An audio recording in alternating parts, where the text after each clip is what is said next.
1947 में देश की आजादी के बाद से लेकर अब तक भारत चीन सीमा पर और भारत पाकिस्तान सीमा पर कई बार घुसपैठ हो चुकी है और भारत की जमीन पर चाइना और पाकिस्तान ने कब्जा कर लिया, क्योंकि केंद्र में उस समय कांग्रेस की सरकार थी। इस कांग्रेस पार्टी ने अपने शासन के दौरान ना तो इसका विरोध किया और न ही इसके बारे में जनता को पता चलने दिया। अब जब गलवान घाटी में और भारत चीन सीमा पर चीन घुसपैठ करने की फिराक में है, ऐसे समय में कांग्रेस पार्टी सेना का मनोबल बढ़ाने की बजाय उनका मनोबल गिराने वाले बयान दे रही है। कांग्रेस पार्टी ने एक बार भी इस घुसपैठ के लिए चीन की निंदा नहीं की। कांग्रेस पार्टी चीन की निंदा क्यों नहीं कर रही है, इसका खुलासा अब जाकर हुआ है। दरअसल 2008 में बीजिंग ओलंपिक के दौरान जब यूपीए चेयरपर्सन सोनिया गांधी और कांग्रेस नेता राहुल गांधी चीन गए थे, तब कांग्रेस पार्टी और कम्युनिस्ट पार्टी ऑफ चाइना के बीच समझौता हुआ था। यह समझौता शी जिनपिंग की मौजूदगी में हुआ था। उसके बाद कांग्रेस पार्टी ने चीन के सामने भारत की जमीन सरेंडर कर दी और जब डोकलाम हुआ तो राहुल गांधी चीनी दूतावास में मुलाकात के लिए गए थे।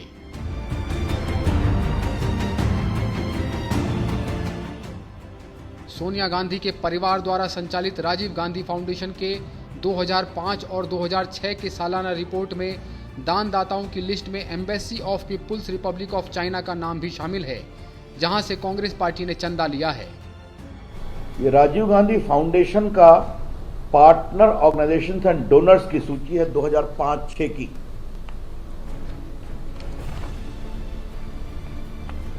देखिए,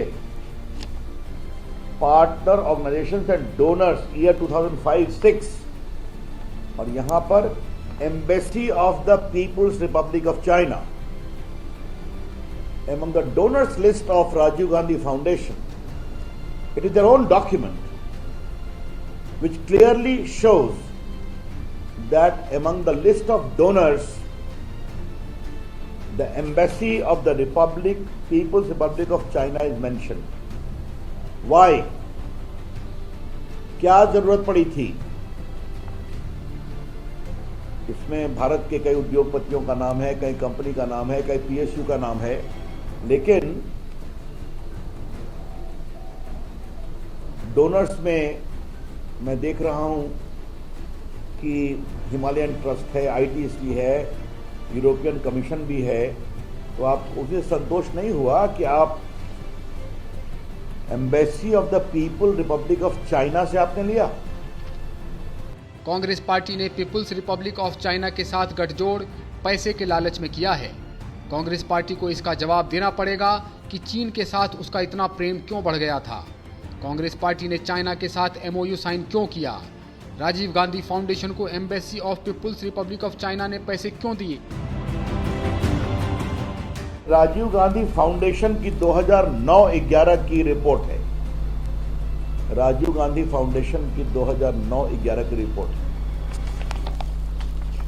जिसमें बाकी एक्टिविटीज के साथ साथ इंडिया चाइना स्टडीज के बारे में भी जिक्र है। इंडिया चाइना स्टडीज, और इसमें क्या लिखा हुआ है? The proposed FTA between India and China will be feasible, desirable and mutually beneficial. Free trade agreement Bharat और चीन के बीच में उचित होगा, दोनों पक्ष के सहयोग में भी होगा और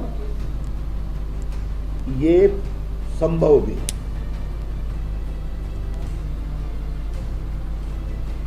फिर क्या कहते हैं? The FTA between China and India should be comprehensive with a free flow of goods, services, investment and capital. मतलब एक व्यापक FTA होना चाहिए, उसमें गुड्स भी आए, सर्विसेज भी आए, कैपिटल भी आए, इन्वेस्टमेंट भी आए। मतलब भारत चीन के बीच में सारे दरवाजे खोल दिए जाएं। ये स्वयं राजीव गांधी फाउंडेशन की रिपोर्ट में लिखा हुआ है 2009-11। कांग्रेस पार्टी ने अपने शासन के दौरान चीन को खुली छूट देकर देश की अर्थव्यवस्था में सेंध लगाने की जमीन तैयार की।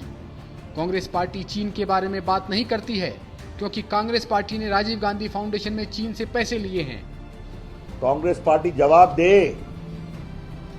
कि चीन के साथ इतना प्रेम क्यों बढ़ गया था कि पार्टी के साथ एमओयू हो रहा है, राजीव गांधी फाउंडेशन को चाइनीज एम्बेसी पैसे दे रही है, आपके द्वारा इंडो चाइना की एक स्पेशल स्टडी की जा रही है और उसमें कहा जा रहा है कि चाइना के साथ फ्री ट्रेड एग्रीमेंट कॉम्प्रिहेंसिव होना चाहिए और ये दोनों पक्षों के लिए उचित होगा, हित में होगा।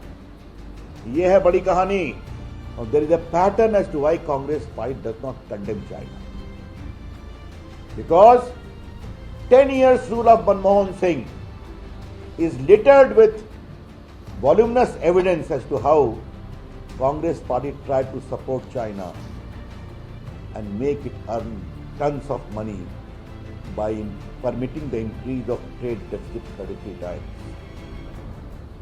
कांग्रेस पार्टी का एक हित था चीन को प्रमोट करने में, जो मैंने बताया, क्योंकि उनको पैसा मिलता था राजीव गांधी फाउंडेशन को और ट्रेड डेफिसिट 33 टाइम्स बढ़ा। एक संकीर्ण मानसिकता वाली पार्टी जो कुछ स्वार्थी और लालची लोगों का एक जमावड़ा भर है, उनके हाथों में देश की सत्ता दे देना देश के लिए बहुत खतरनाक साबित हुआ है।